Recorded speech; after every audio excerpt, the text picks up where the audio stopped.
Alright guys, welcome back here. Last time we covered a one-off album and we announced the next discography we were looking at. So yeah, we're going to be taking a look at one that's not too lengthy, a band that's still going, and hopefully we'll drop a new album soon. I'm actually going to see these guys in concert in the fall. We're talking about Alice in Chains, and of course we're talking about their debut, Facelift, 1990. Man, I mean, these guys, I have such a big history with these guys. Been just one of my favorite 90s bands, period, for a long time. Such a cool, unique sound to them. And what's crazy, these, they started off as, they were called Alice in Chains. With, instead of Alice in Chains, like with an N, kind of like Guns N' Roses. And they were kind of a glam band. Didn't have any albums or anything like that, but there's demos and stuff out there. They were also going to be called Fuck at one point. That's what the band was going to be called, but obviously the record labels they said, hey, this is not going to sell. So, but they ended up landing on this thing and kind of finding their sound along the way, and are thankfully still going today. But with that being said, we got just a monster of a debut here, with Lane Staley on vocals, Jerry Cantrell doing vocals, harmony with Lane, as well as guitar, Mike Starr on bass. We got Sean Kinney on drums, and this will be the lineup here going for a little while. And just such a even like right off the bat here, just a solid production on this. This is one of those albums that really ushered in a new era in music, kind of, the grunge era. And they're one of those bands, that they get grouped with that because they're from Seattle, get grouped with the whole grunge thing. And I can see where some people maybe call them grunge, but to me, they're, like, Alice in Chains sound definitely more of just a straight up, like, heavy metal band than, I would say, like, grunge bands, like, a Screaming Trees or Nirvana, that sort of thing, Pearl Jam.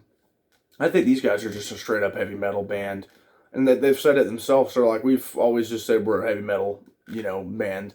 So that they've never really, they kind of, and I see they have some of those elements, going on, those grungy elements and everything that kind of adds a little bit of flavor to their style of heavy metal. But I think overall, I just call them a straight up heavy metal band. But they do get kind of grouped in with that whole group. But with that being said, yeah, we're gonna hop into this thing right off the bat. We got a pretty big hit off here.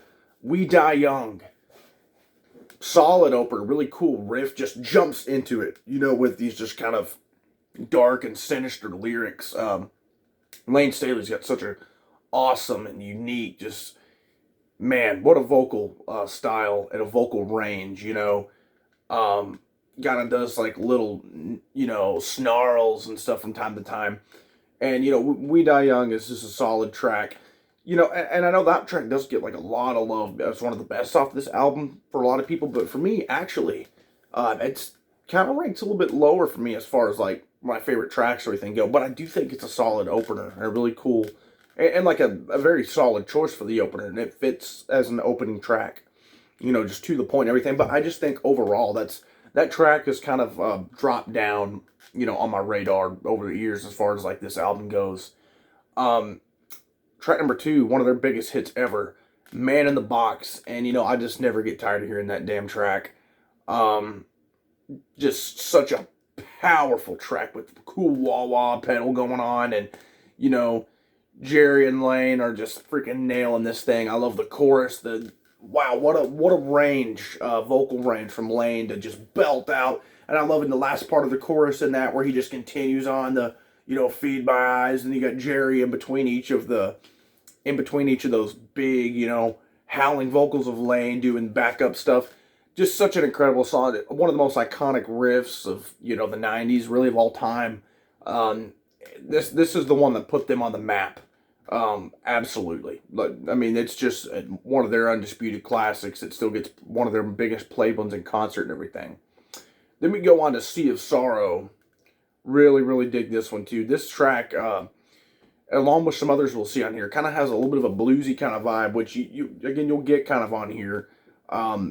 and uh, even some more kind of like, what do you say, more upbeat, than, later on, as we'll get into some of their stuff later on in their discography. A lot of these tracks kind of fit that, and Sea of Sorrow is one of them. I love the pre-chorus. Hell, the pre-chorus is, in my opinion, better than the chorus. I just love you can hear Lane and Jerry's vocals just in perfect unison there going at it. So, my favorite off here probably is this next one, Bleed the Freak.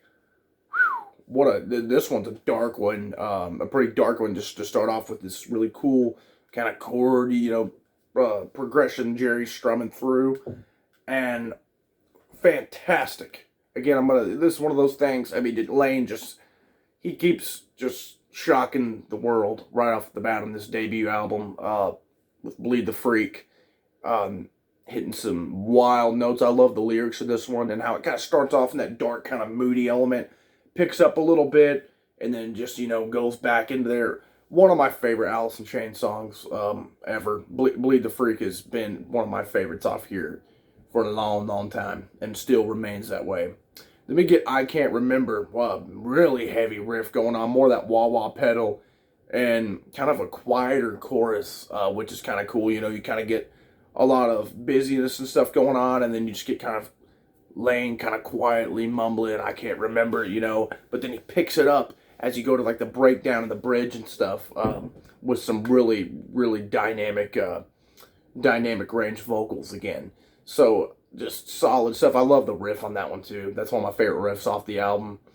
Then we go to Love, Hate, Love, kind of the moody, probably the moodiest track on here. Very, very dark and sad. You listen to the lyrics and everything, and this one has been regarded as one of the best vocal performances from Lane Staley of all time, and I'm up there with it. I mean, it's just he's holding these notes and at this tip-top range for so long on this track, and the fact that he was singing this stuff live. I know one of the most famous concerts of them, especially like of during this era, was at the Moore Theater in Seattle, and there's footage of that. They released that live album and everything, which is cool. It's like shot in black and white, and they do that song, and he nails it. It's like you're listening to it in the studio, and that's just a testament to how great he was. Then we go with It Ain't Like That, which was such a cool song. I love the kind of bendy riff going on in this one. Some kind of funny lyrics here and there in this one, and solid chorus. This track was actually featured in the movie Singles soundtrack, as the characters in that movie kind of went to a concert, and then, hey, Alice are up there playing, and that was set in Seattle, kind of during that grunge era and everything. So pretty cool that it got featured there. And, another one that I'd say definitely helped put them on the map, and one of my favorites off here. That bendy riff, and it's just such a cool groove to it, and the kind of chuggy thing that Jerry does in the pre-chorus, I'm a huge fan of. Then we got Sunshine, which is apparently about Jerry Cantrell's mom, and some pretty pretty deep stuff on this track too.